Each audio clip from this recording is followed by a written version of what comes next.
Hi everyone, and welcome to my tutorial on how to build, paint and weather the interior of the Stug III Ausf D.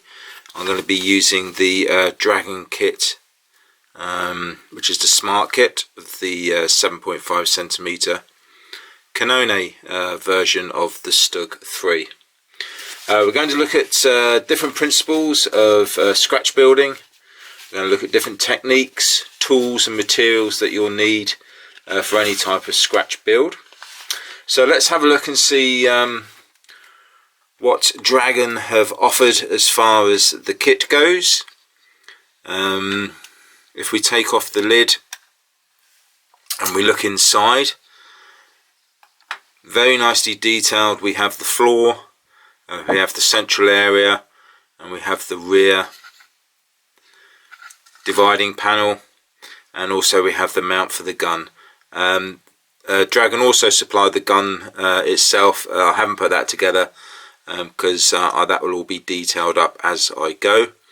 And if you take the front off, as you can see, we have all the wheel axles and housings in there already. So the idea of this project will be to detail everything from the dividing wall here all the way to the front. There will be no work whatsoever done on the engine at the rear. So at the front we'll be looking at the axle and the wheel housings, as well as the transmission, and then obviously all the detailing that will be involved here in the central area with the ammo bins and the radio sets, etc. Well, I need to build as many of the major components that I can. Once that's done, then I'll be able to make sure that it all fits together, and then I can start adding detail to those particular components. So my first task will be to concentrate on the front area, and here I'll be looking at doing the axle, the transmission area, and also the wheel hubs.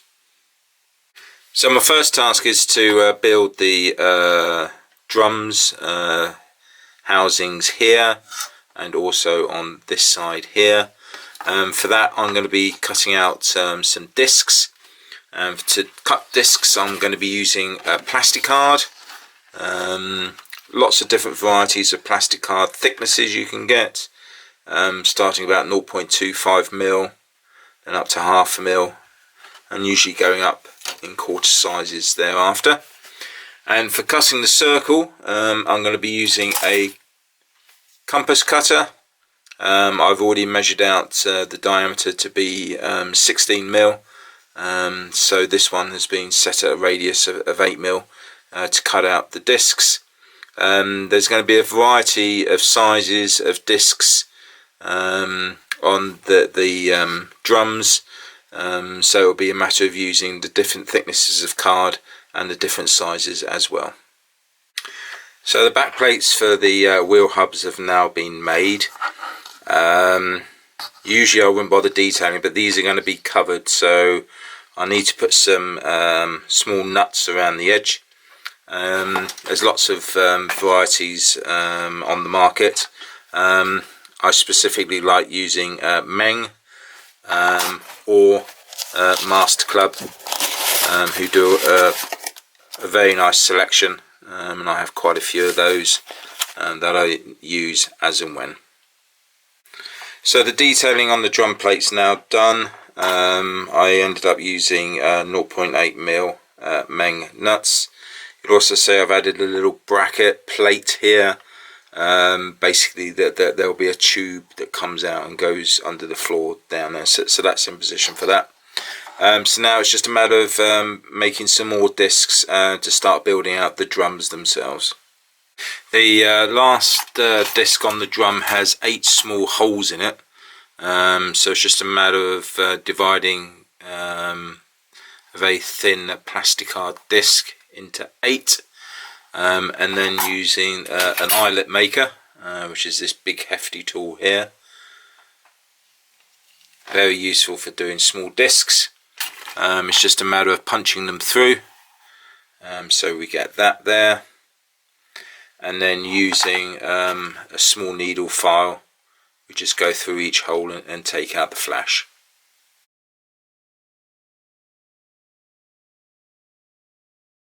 So with the hubs now done, what we need to do is to start building the couplings.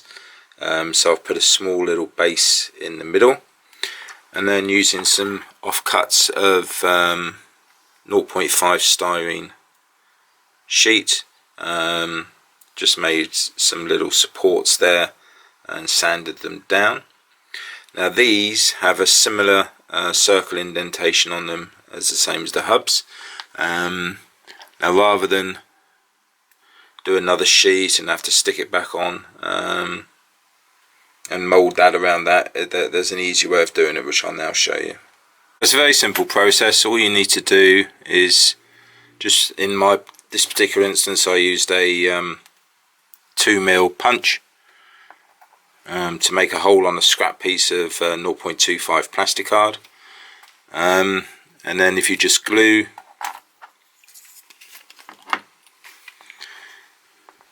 on the outside, get the piece that you've already made and round it off at the top, place that on top like so, and then once that's dry, all you need to do is to cut round it and sand it smooth, and then you've got a ready-made one with that nice detail of the hole on the side. So with the wheel housings hubs done, we now need to start thinking about putting the axles across, which connect to the drive unit, and obviously for us to work out where the drive unit goes, we need to start thinking about putting in the gearbox. So what I've done is I've created a rough outline of the base for the gearbox. This has been made from Plastistruct 4.8mm square rod. Okay, and basically what will happen is that will go in. Let's just take these out of the way. That will go in there like so, and now I know the area that I can create the final drive unit into. Cutting anything this chunky can cause its own problems of trying to get a straight cut. You can use saws like this little one here, which are very handy. That gives you a coarse and a fine blade underneath. Or my weapon of choice is this big beast here. It's like a handheld guillotine.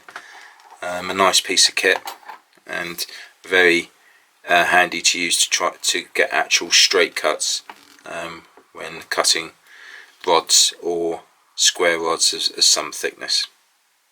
So using the same square rod again, I've just made a small chunk to put at the front of the gearbox to use as a basis for the drive unit. Now the drive unit is going to need to be sculpted into a specific shape, so it's going to take a bit of work. So what I've started with doing is making some ends. The clear plastic tubing, that's just these big hefty straws that I use now and again. They're 10mm, 1 centimetre in diameter. And then basically what will happen is that those will go on each end of the initial section of the drive unit, and then what we need to do is to start building up. I think there's some sort of linkage system or something. I'll look it up later to get the official name of it. And they're in a sort of egg shape. Now these are quite thick, and they do mould around again to create this unique shape. So these ones have been cut from 0.5mm card, and all I'm going to do is to just make 3 or 4 of them. They're all going to be of the same shape and basis. However, to build them out, they're going to need to be cut back and moulded around. So rather than trying to explain it to you, I'll actually do it and show you what it looks like at the end. Well, I managed to find out what the official name is for these things. Apparently they are gear support brakes. Now obviously not only have they got a strange shape, but they also need to be bulked out as well. So I've been cutting some discs out, and as you can tell by the thumb, didn't do a very good job of it. But not to worry, we shall crack on. So what I've done is I've cut out a series of discs, which will go on here, and this will bulk it out. So the original size, I don't think I mentioned before, the original size is a 12mm disc going down to a 10mm disc. That creates the oval shape. So what I've done, I've made discs of 11mm, 10mm, 9mm, 8mm, 6mm, and those will be stacked up like a little pyramid, and then that will bring out the volume of the geared disc brake. So with all the discs added, it was just a simple matter of sanding them smooth, and that now gives us that bulkiness to the gear brakes. And then at this point I decided to do a dry fit to make sure everything was going the way it should do. You may also notice that I've put a little bit of plastic card around the central area. The whole of this will have some Mr. Surfacer added later on, just to tidy it all up. As far as the test fit goes, there were some adjustments that had to be made. The gearbox, that had a little bit shaved off, just a couple of mil, so that now fits in. The tubing here, as you can see, is somewhat thinner, so that was cut back as well. And the actual coupling holders, they were scaled back as well. So now I'm very happy that it's all level, all lined up, and I'm happy to carry on with the central component with the gear brakes on them.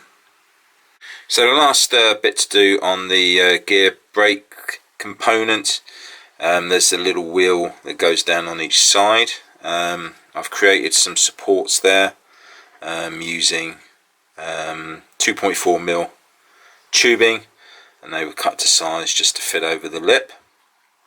Now the little wheels were an absolute pain in the backside to do, but very pleased with the final result.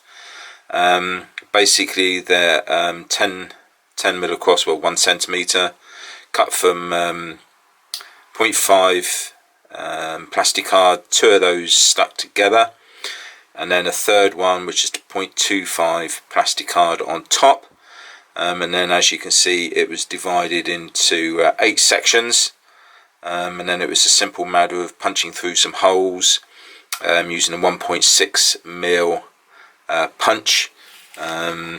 For those of you who are going to start scratch building, this is probably one of the main tools that you're going to need for punching holes, and also for making rivets, etc. And these are the punches that you receive with the set. Okay, so like I say, it was just a matter of punching through the holes there, and then we've added a 6mm disc and a 4mm disc. These discs here will be embellished with nuts and rivets when I come to do the fine detailing at the end. So those will go on there like so. So that's pretty much just this component done now. So what I'll do is add some Mr. Surfacer onto this now. Now there are loads of videos on YouTube about the joys of using Mr. Surfacer, so I won't bore you with the details. But basically what I do, because this stuff goes off so quickly, I just give it a good mix up before I use it, and then getting a little dish with some foil in. Let's just drop that in there like so, and get the lid back on top, and then that will keep it and make it last a lot longer if you just work from the actual glass bottle itself. Then using an old brush just cut down, we'll clean off the old piece of sprue. Like so. And then that will give us a little bit of Mr. Surfacer to work with. Now for me, I like to create stippling patterns, so I just paint it on like so, and then with the brush create as many peaks and troughs as I can. And as this goes on and as it dries while doing the process, I'll just keep going back over the same area until I'm happy with the finish. And then once it's dry, it's just a matter of getting some sandpaper and sanding it down. And what that will do is create a lovely patination, which will look really nice once painted up. So leave that with me, and I'll show you the finished result.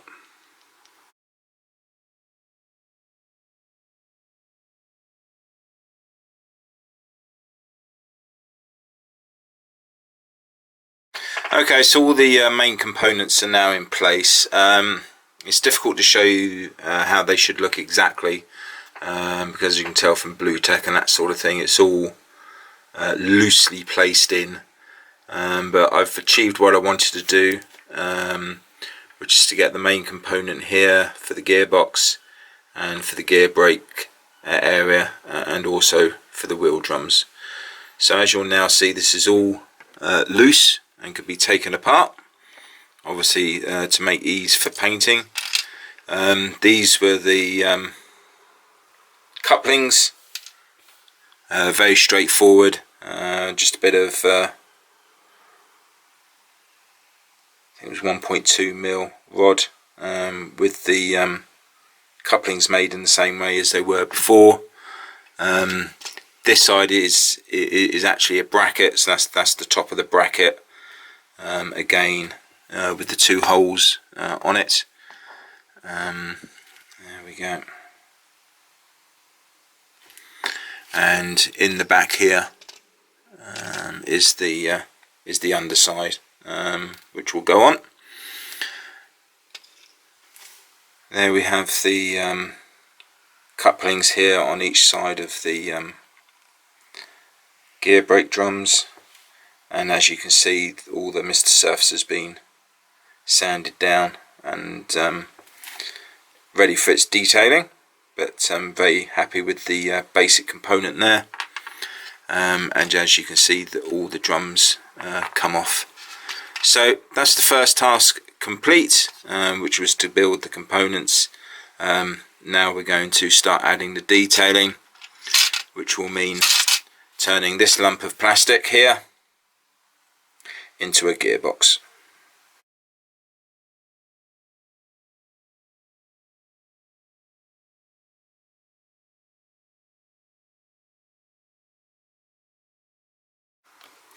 And there we have it, one lump of plastic turned into a gearbox stroke transmission unit. So let's go through a few details just to give you an idea if you want to follow along on how to do this. Basically the back panel was done first. It's just a matter of simply using a bit of 0.5 plastic card, stick it on the back and then cut round it, while you're having to measure and everything. Now on the top here, you'll see all of the rods and also the strip. For that, I strongly recommend that you use Slater's plastic card. Come in a various array of sizes. I particularly always pick up the assorted, and this pretty much keeps me going for quite some time.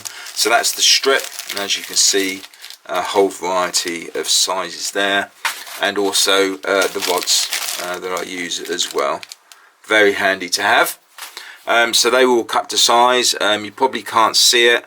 I'll try and do some close-ups on the steels, but you actually have some 0.4 nuts on the end of each of those rods, using the Master Club ones. And then it's really just a matter of building up the main parts here. This is pretty well much from scraps off of the bench. We've got a little bit of pewter strip there as well. And then around on the other side, just cut some panels, different size, different thicknesses. This little panel here, that's an offcut of a tubing. Have lots of Meng nuts, use those quite a lot. You can get them in these different sort of sheets. You can have nuts, you can have nuts with screw thread, you can just have screw thread. Very handy to have in the drawer as and when required. Underneath, I'm not going to see this, so it's very rough, just needed to put a little bit of a support in there. And that's really pretty well much it. The gear stick was a bit of fun. The actual handle here is just made up of 2mm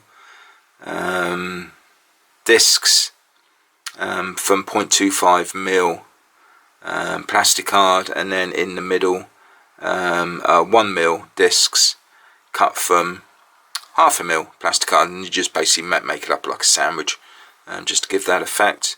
And again, more rivets and strips, etc. So yeah, quite pleased with how that's come out.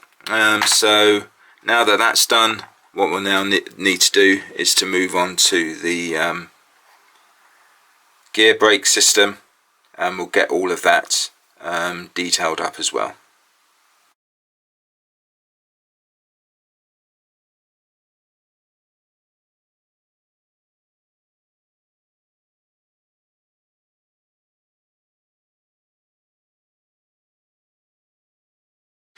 Okay, so the detailing's been finished on the gear brake section or component.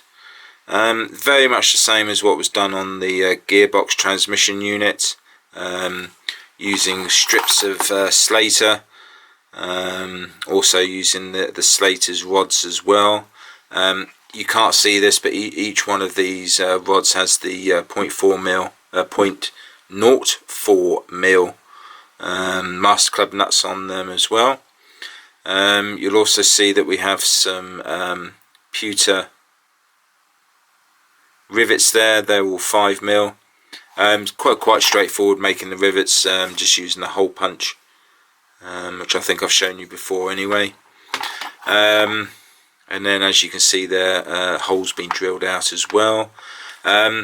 These drills are quite a handy things to have, especially if you're going to be doing a lot of scratch building. But they are very fragile. As you can see here, I go through them quite regularly, where they just snap off. So you do have to be quite gentle with them. And when you're doing any of this sort of fine detailing, you really do need a good light source. If I just swing this around, you can see there I have an angle poise, but the one that you really need is some sort of natural light, which is ideal, and get that all the way over the bench, and that will help you immensely with the fine detailing. And obviously don't strain your eyes, try and get yourself some sort of magnification device. I use an Optivisor, as you can see here. Some people have table magnifiers, whichever you suits yourself. So that's going to mark the end of the first part of a series of videos on how to scratch build the interior of the Stug III. What we'll do in the next video, part 2, is that we'll set about getting these two connected up, because there's still some more detailing to be added, and then we'll place them inside the hull. You already see that I've got everything prepared here. I've taken the chunk out, and put some Mr. Surfacer in there to smooth that out. And what we'll do, we'll look at scratch building the driver's seat and all his pedals and levers, etc., and also finish off doing all the fine detailing in the front half of the hull. So that just leaves me to say thanks very much for popping in and having a look at this video. and for your continued support of my work, and I'll look forward to seeing you on part 2 of my tutorials on how to build, paint and weather the interior of a Stug III Ausf D.